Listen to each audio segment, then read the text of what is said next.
Olá, sejam todos muito bem-vindos, bem-vindas e bem-vindos a esse vídeo. Eu sou o professor Pedro Almeida e hoje a gente vai voltar a falar sobre a temática dos movimentos sociais. E esse é um vídeo que eu estou fazendo para apresentar, né, um trabalho que eu trouxe para o 18º INPES, que é o Encontro Nacional de Pesquisadores e Pesquisadoras em Serviço Social. Esse vídeo ele é um vídeo mais curto, porém aqui na descrição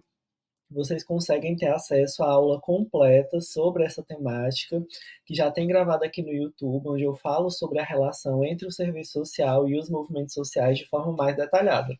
Aqui é uma apresentação mais curta, mais introdutória, para vocês terem acesso aí a esse debate, mas aqui na descrição vocês encontram tanto a aula completa, quanto o artigo que foi publicado no INPES, né, e outros artigos também sobre essa temática que eu deixo aí de indicação de leitura para vocês.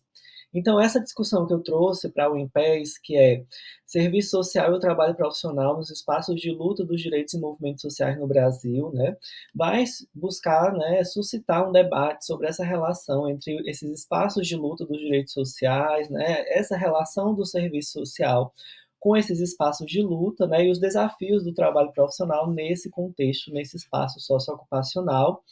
O artigo, né, essa apresentação também está dividida essencialmente em três partes, onde na primeira parte eu falo, né, quais são esses espaços de luta dos direitos sociais, né, fundamentando os movimentos da classe trabalhadora e dos movimentos sociais de uma forma geral, bem como as suas expressões na contemporaneidade. Posteriormente, eu debato a relação do serviço social com esses espaços de luta, né, como é que o serviço social se inseriu nesse processo, né, nessa divisão social e técnica do trabalho, junto aos movimentos sociais, e bem como também refletir na questão do sindicalismo, né, o serviço social e os movimentos sociais. E aí, por fim, a terceira parte do artigo traz os desafios do trabalho profissional, né, mediante os determinantes contemporâneos, quais são os desafios para a atuação nesses espaços de luta dos direitos. Em primeiro lugar, né, eu gosto de trazer uma contextualização muito importante apresentada por Montaigne e Durigueto com relação à organização e à luta da classe trabalhadora. Né? A gente não tem como falar de movimentos sociais ou luta por direitos sociais sem remeter a essa luta da classe trabalhadora que surgiu ali no contexto da Revolução Industrial, né, no século XIX, onde a gente tinha um movimento de passagem da manufatura, do artesanato para as máquinas a vapor e posteriormente para as máquinas movidas à eletricidade, que a gente tinha os trabalhadores, né, que migraram do campo para a cidade, né, e se alojaram ali, né, naquela urbe em torno das grandes fábricas, em que esses trabalhadores eram submetidos, né, a extenuantes condições de vida e de trabalho, insalubres, com jornadas extensas, né, de que chegavam a 16 horas diárias, tanto que tem o dado de que em Londres de 1820 a expectativa de vida do trabalhador era de apenas 21 anos, então eram condições realmente desumanas, né, insalubres, extenuantes mesmo de trabalho e consequentemente também de vida. Foi a partir desse contexto que surgiram as primeiras mobilizações da classe trabalhadora, né? A gente tem ali, primeiramente, o movimento ludista, que faz alusão à quebra das máquinas, depois o movimento cartista, que vai se organizar mais e apresentar as reivindicações da classe trabalhadora ao empresariado através de cartas, né? Onde são listadas essas reivindicações. A gente vai ter o surgimento do direito de livre associação, né, que vai posteriormente dar, né,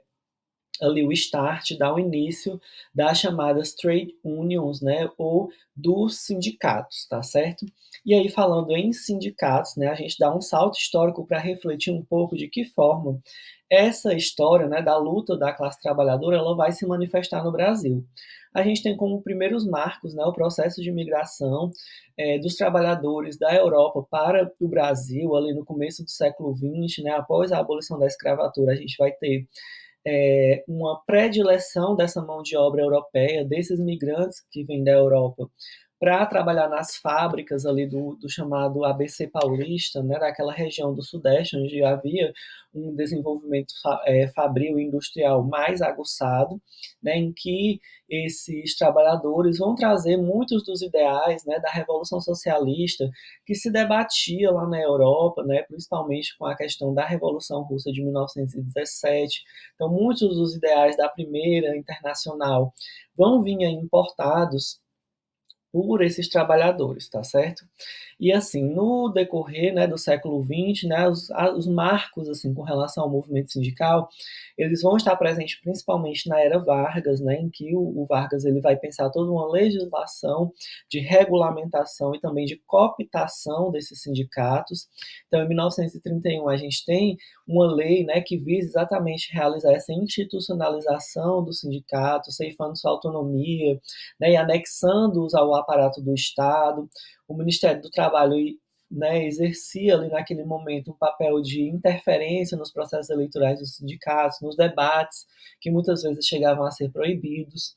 Né? Em 1932, a gente tem a questão de que apenas os trabalhadores sindicalizados poderiam ter acesso à justiça, poderiam ter justiça do trabalho, né? Poderiam ter direito a férias remuneradas, e essas restrições elas foram paulatinamente sendo aumentadas, né, até 1934, e no momento de 1939 houve uma nova lei que homogeneizou esses sindicatos, em que eles perderam cada vez mais autonomia, capacidade reivindicatória,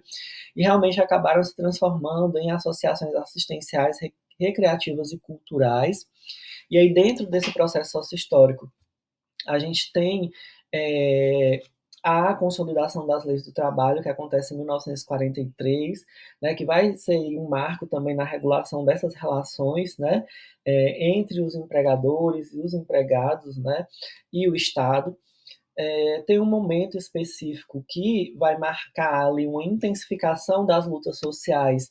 que é o movimento da luta das reformas de base, né, que foi encabeçada aí pelo governo do João Goulart, entre 1961 e 1964, né, em que há uma intensa mobilização, e é exatamente nesse momento que o serviço social começa a se aproximar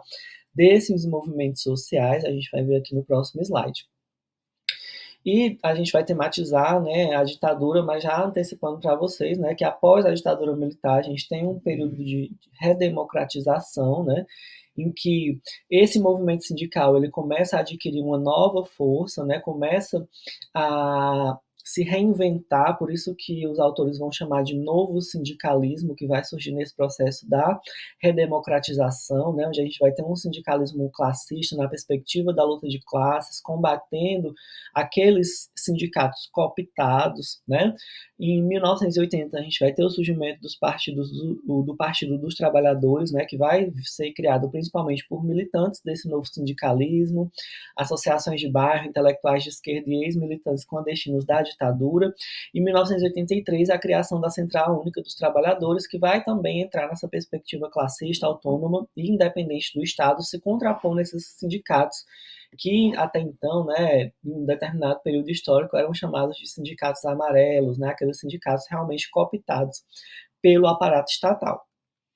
Falando um pouco agora sobre a relação do serviço social com os movimentos sociais, como eu vinha, né, falando para vocês, essa primeira aproximação do serviço social com os movimentos sociais de forma mais crítica, ela vai se dar a partir da luta pelas reformas de base. Porém, o serviço social no Brasil, ele surge atrelado à doutrina social da igreja, ali nos anos 1930, né, com um viés reformista, empirista e pragmatista. Ele é alçado pelo pensamento conservador nas ciências sociais, até pelo menos ali os anos 1950, junto com a doutrina social da igreja, né, naquilo que a Marilde Yamamoto vai chamar de arranjo teórico doutrinário. Mas os primeiros contatos mesmo que o serviço social teve com os movimentos sociais foi através da base militante tradicional católica, do apostolado leigo, da ação social e da ação católica em si. Então, através da Igreja Católica, o serviço social vai ter esse primeiro contato com os movimentos sociais.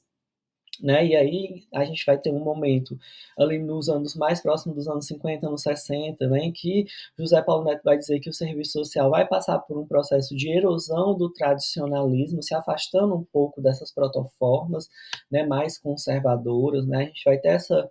como eu já tinha falado para vocês, essa luta pelas reformas de base em 1960, né, pautada pelo João Goulart, né, que vai trazer essa perspectiva de lutas por reformas estruturais na sociedade, que vai intensificar, né, um momento de lutas sociais intensas, né, que vão criticar ali aquelas estruturas mais conservadoras da sociedade brasileira. E José Paulo Neto vai dizer que nesse momento, né, o serviço social ele começa a se afastar um pouco desse viés tradicionalista devido a quatro principais fatores. A questão do seu amadurecimento profissional, né, do surgimento dos católicos progressistas, do espraiamento do movimento estudantil e da interlocução da profissão com teorias críticas e nacional-populares.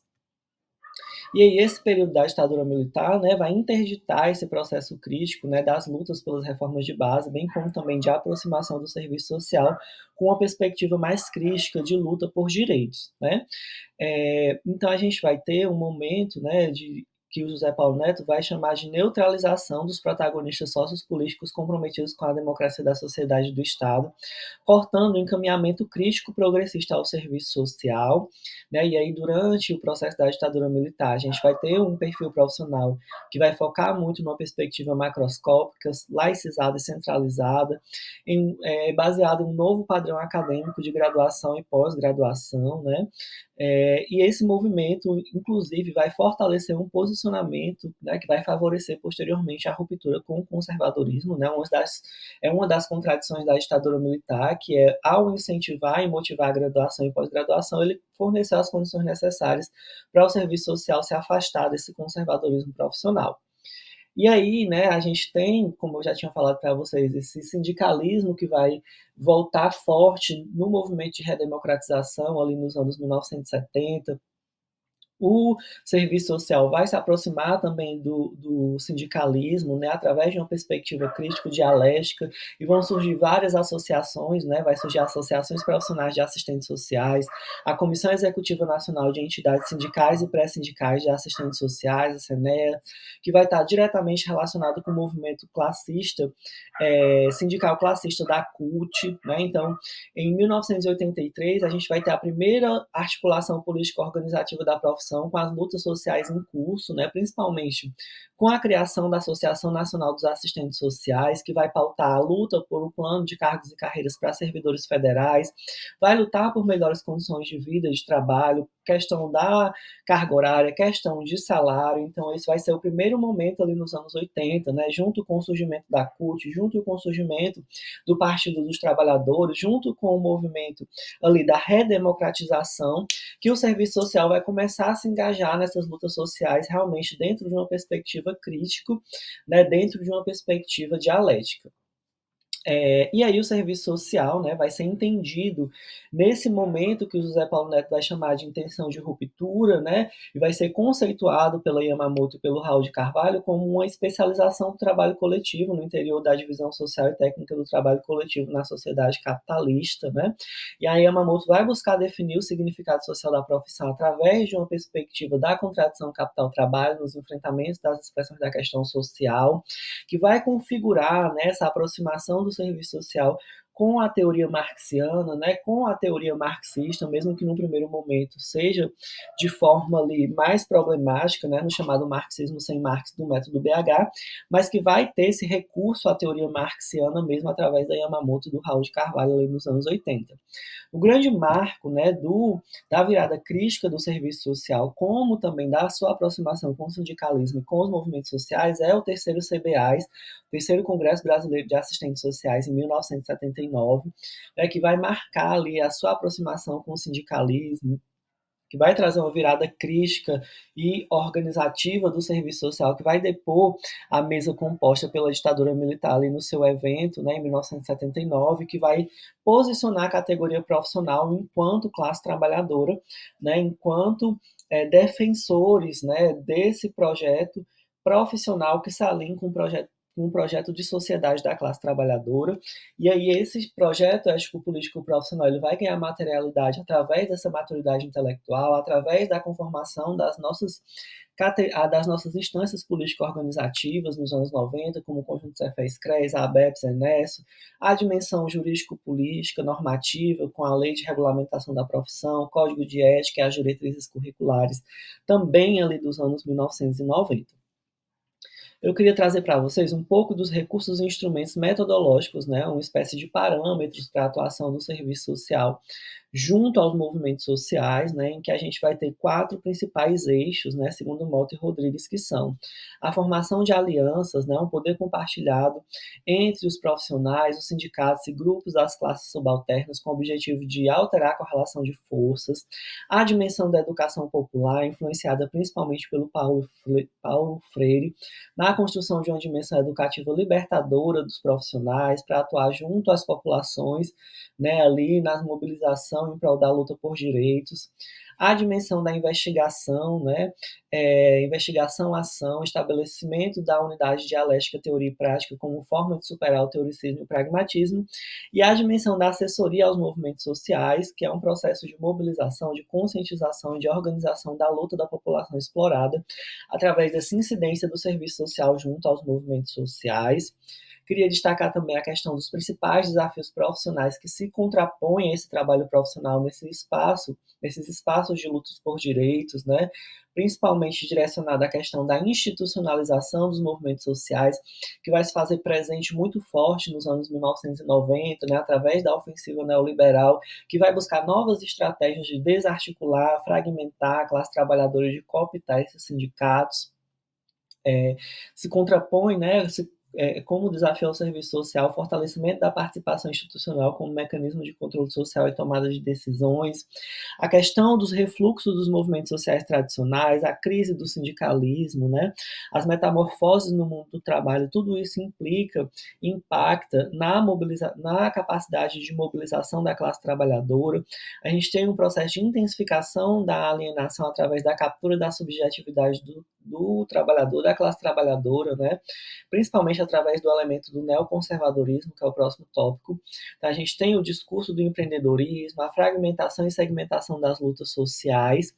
e, por fim, o avanço da racionalidade pós-moderna, né? Da fragmentação daquilo que se configura como as vertentes dos novos movimentos sociais que se desconectam e descolam um pouco da luta da classe trabalhadora, e desse elemento ideológico do neoconservadorismo, né, que busca desarticular essas novas lutas, né, esses novos movimentos sociais com a luta da classe trabalhadora em si. Então, gente, eu trouxe aqui os principais elementos, né, desse artigo que eu estou apresentando no Empés, que tem, como eu já falei para vocês no começo do vídeo, vocês podem ver a aula completa aqui na descrição do vídeo, bem como também o link para acessar o artigo e outras leituras que eu estou recomendando para vocês também. Aqui estão as referências bibliográficas dessa apresentação. Queria agradecer você por ter assistido o vídeo até aqui. Peço que você deixe o seu like, comente, compartilhe esse vídeo, se inscreva no canal, deixe, né, ali a sua opinião aqui, o seu comentário, que ele é muito importante para mim também. Então, muito obrigado por ter assistido até aqui. Um abraço, um beijo, até o próximo vídeo. Tchau.